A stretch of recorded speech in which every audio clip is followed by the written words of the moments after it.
Hello, मी भाविता तुमच्या मनापासून खूप खूप स्वागत करीत आहे फूड फंड्स भावितामध्ये। आज मी बनवणार आहे साबुदाण्याची खिचडी। ही रेसिपी एकदम सोपी करायला आणि झटपट होणारी। तर बघूया मी काय काय साहित्य घेतलं आहे ते। इथे मी खिचडी बनवण्यासाठी साबुदाणा छान भिजवून घेतलेला आहे। कोथिंबीर, हिरवी मिरची, शेंगदाण्याचा कूट, जिरं आणि बारीक बटाटा कापून घेतलेला आहे। गॅसवरती कढई गरम करत ठेवली आहे आणि ते 2 चमच मी तूप टाकत आहे। आणि ते साबुदाणा मी रात्री भिजवून ठेवला होता आणि सकाळी त्याची खिचडी बनवते, त्याच्यामुळे आपला साबुदाणा छान भिजला जातो। आता आपलं तूप इथे गरम झालेलं आहे। चला आपण फोडणी छानपैकी देऊया। तर ह्याच्यामध्ये आपल्याला जिरं टाकायचं आहे। जिरं असं छान फुललं ना, मग त्याच्यामध्ये आपण हिरवी बारीक मिरची जी चिरून घेतलेली आहे ती घालायची। तुम्ही इथं ठेचाही वापरू शकता, जे तुम्हाला जसं पाहिजे तसं। जिरं छान झालेलं आहे फुललेलं, तर आपण हिरवी मिरची तळून घेऊया त्याच्यामध्ये, जेणेकरून आपल्याला मिरची अशी खरपूस होऊन त्याचा तिखटपणा आपल्या साबुदाणा खिचडीला चांगली चव येणार। छान तळून घेतली ना, मग त्याच्यामध्ये आपल्याला बटाटे टाकायचे आहेत। इथे मी बटाटा उकडून घेतलेला आहे आणि मग त्याच्या फोडी करून घेतलेल्या आहेत। आता त्या बटाटा त्याच्यामध्ये टाकूया। थोडा तुम्ही पाहिजे असं तुम्ही टाकू शकता। आणि बटाटा पण छान तुपामध्ये छान परतून घ्यायचा आहे, जेणेकरून बटाट्याचा स्टार्च असतो ना तो निघून जाईल आणि आपली खिचडी चिकट असं लगदा नाही होणार आहे।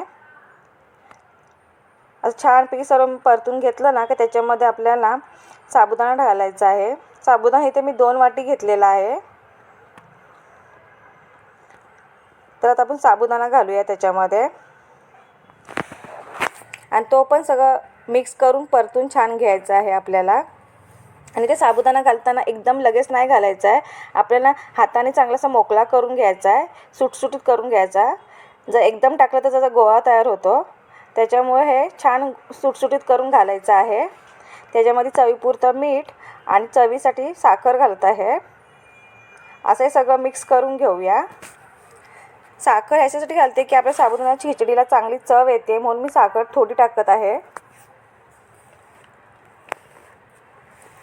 आता ह्याच्यामध्ये आपल्याला शेंगदाण्याचा कूट घालायचा आहे। मी ते शेंगदाणे भाजून त्याचा कूट करून घेतलेला आहे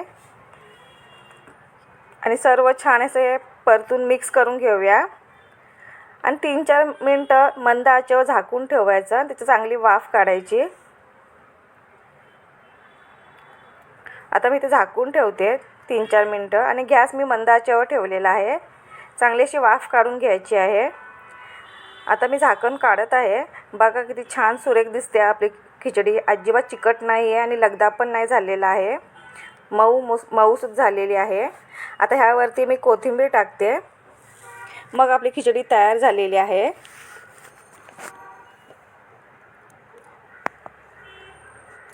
हे सगळं मिक्स करून घेऊया छानपैकी आणि मी आता एका प्लेटमध्ये काढते खिचडी। अशा प्रकारे साबुदाणा खिचडी सुटसुटीत अशी तयार झालेली आहे। तुम्ही दह्यासोबत खाऊ शकता, जसं तुम्हाला कशासोबत खाऊ शकता।